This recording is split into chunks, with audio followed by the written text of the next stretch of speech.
कोई भी परिवार का सदस्य सरकारी जॉब में है और जिसकी इनकम 1.8 लाख से ज्यादा है, जैसे अगर मैं मानता हूं कि आप सीबीडीटी के पोर्टल से हमने डाटा कलेक्ट किया है कि अगर या आपकी इनकम सोर्स जैसे किराने की दुकान है, उसमें चाहे वाली इनकम आपकी 3 लाख हो रही है, लेकिन तब भी लोगों को लगता है कि मेरे को बीपीएल मिलना चाहिए।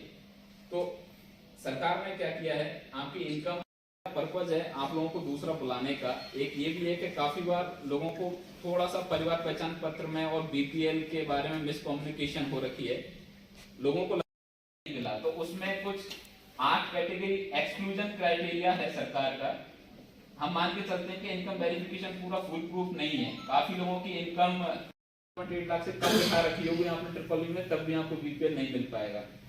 दूसरा, अगर आपके परिवार की बिजली का जो कनेक्शन है, मैं फैमिली आईडी में जितने लोग हैं उनका एक बिजली का नहीं मिला, तो उसमें कुछ 8 कैटेगरी एक्सक्लूजन क्राइटेरिया है सरकार का। हम मान के चलते हैं कि इनकम वेरिफिकेशन पूरा फुल प्रूफ नहीं है, काफी लोगों की इनकम। तीनों सब डिवीजन पे एक प्रशासन आपके द्वारा कैंप लगाएंगे, जिसमें नॉट ओनली परिवार पहचान पत्र बट एज मेरे पास डीएमसी का भी चार्ज है, तो निगम की भी जितनी समस्याएं हैं और एडीसी से रिलेटेड जितनी भी समस्याएं हैं, जिसमें मेनली परिवार पहचान पत्र के लोग ज्यादा परेशान हो रहे हैं अभी, तो इन समस्याओं के समाधान के लिए एक टाइप से ये जनता दरबार बोल लो या मैं उसको प्रशासन आपके द्वार बोलना ज्यादा चाहूंगा, बिकॉज कहीं ना कहीं जनता दरबार थोड़ा सा मुझे पॉलिटिकल वर्ड लग जाता है, जो मेरा काम नहीं है। प्रशासन आपके द्वार में लोग, मेरी टीम वहीं पे बैठेंगी, निगम की टीम भी, मेरे क्रेडिट डिपार्टमेंट भी और साथ में ऑपरेटर्स भी। जितनी समस्या का समाधान वहीं पे हो सकेगा तो वो वहीं पे करेंगे, लेकिन कुछ समस्याओं में जैसे वेरिफिकेशन की जरूरत होती है, स्पेशली इनकम वाले में, आपके जैसे caste, date of birth, marital status, employment, इन चीजों के डॉक्यूमेंट हैं तो वो वहीं के वहीं करेक्ट हो जाएंगे। लेकिन कुछ चीजों में मेरी लोकल कमेटी और सेक्टर कमेटी वेरीफाई करती है, उनमें 3 से 4 दिन का समय लग जाएगा। इसीलिए मैंने हर सब डिवीजन कैंप में, पलवल में जैसे हमने रखा है 27 का है, जिसका वेन्यू है पंचायत भवन। इसकी टाइमिंग रहेगी 11 बजे से लेकर 2 बजे तक। तो 11 से 2 के बीच में पंचायत भवन में हम पलवल, जिसमें पलवल और पृथला और बड़ोली तीनों ब्लॉक आ जाएंगे पलवल सब डिवीजन में। इसमें कोशिश रहेगी कि वहीं के वहीं निगम और परिवार पहचान पत्र की समस्या का समाधान हो जाए। नहीं होता है तो 2-3 दिन में हम उनको सोल्व कर देंगे। उसके बाद इसीलिए 3-4 दिन का गैप दिया है ओडल में। फिर हम 1 फरवरी को एसडीएम ऑफिस के कॉम्प्लेक्स में ही रखा है प्रशासन आपके द्वार कैंप, वही टाइमिंग 11 से 2 के बीच में ही रहेगा। एंड 6 फरवरी को फिर हतीन में रखा है। ये 3-3, 4-4 दिन का गैप लिया है ताकि उस टाइम पीरियड में मेरी क्रेडिट की टीम उस कैंप में जितनी भी ग्रीवेंसेस आए उन पर एक्शन किया जा सके।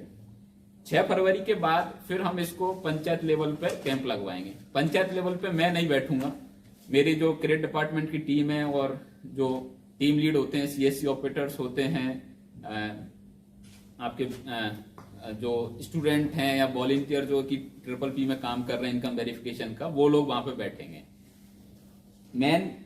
अब जो मेरा पर्पज है आप लोगों को दूसरा बुलाने का, एक ये भी है कि काफी बार लोगों को थोड़ा सा परिवार पहचान पत्र में और बीपीएल के बारे में मिसकम्युनिकेशन हो रखी है। लोगों को लगता है कि आप अगर सरकारी नौकरी में नहीं है तो आप कहीं बीपीएल के लिए एलिजिबल हो जाते हैं, या आपकी इनकम सोर्स जैसे किराने की दुकान है, उसमें चाहे वाली इनकम आपकी 3 लाख हो रही है, लेकिन तब भी लोगों को लगता है कि मेरे को बीपीएल मिलना चाहिए। इनकम 1.8 लाख से अगर कम है तो आप बीपीएल के लिए एलिजिबल बन जाते हैं। सिमिलरली जैसे चिरायु कार्ड के लिए भी एलिजिबल हो जाते हैं। लेकिन काफी केसेस ऐसे हैं जिनकी इनकम 1.8 लाख से कम है, तब भी उनको बीपीएल नहीं मिला। तो उसमें कुछ 8 कैटेगरी एक्सक्लूजन क्राइटेरिया है सरकार का। हम मान के चलते हैं कि इनकम वेरिफिकेशन पूरा फुल प्रूफ नहीं है, काफी लोगों की इनकम ज्यादा होते हुए भी कम दिख रही होगी, या कम होते हुए भी ज्यादा दिख रही होगी। तो इसमें सरकार डिफरेंट पोर्टल से डाटा कलेक्ट करती है। जैसे अगर मैं मानता हूं कि आप सीबीडीटी के पोर्टल से हमने डाटा कलेक्ट किया है कि अगर इनकम टैक्स आप अगर पिछले 3 साल में आपका आईटीआर अगर 1.8 लाख से ज्यादा भरा है आपने, तब भी आपकी इनकम चाहे 1.8 लाख से कम दिखा रखी होगी आपने ट्रिपल में, तब भी आपको बीपीएल नहीं मिल पाएगा। दूसरा, अगर आपके परिवार की बिजली का जो कनेक्शन है, मैं फैमिली आईडी में जितने लोग हैं उनका एक बिजली कनेक्शन होगा उस घर में, उनका अगर 9,000 से ज्यादा बिल आया हुआ है वार्षिक, तब भी आपको बीपीएल की लिस्ट में नहीं ऐड किया जाएगा, चाहे भले आपकी इनकम 0 क्यों ना दिख रही हो।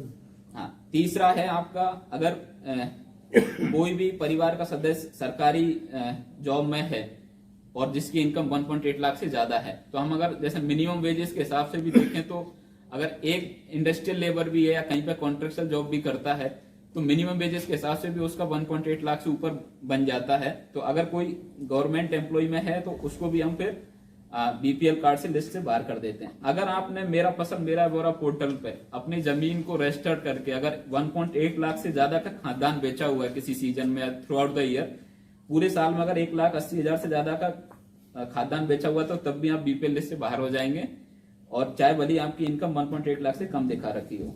नीचे जो आप देख रहे हैं YouTube चैनल, इसको आप लाइक करें, सब्सक्राइब करें, कमेंट बॉक्स में जाकर एक प्रतिक्रिया अवश्य दें और इस लिंक को आप ज्यादा से ज्यादा शेयर भी कर दीजिए।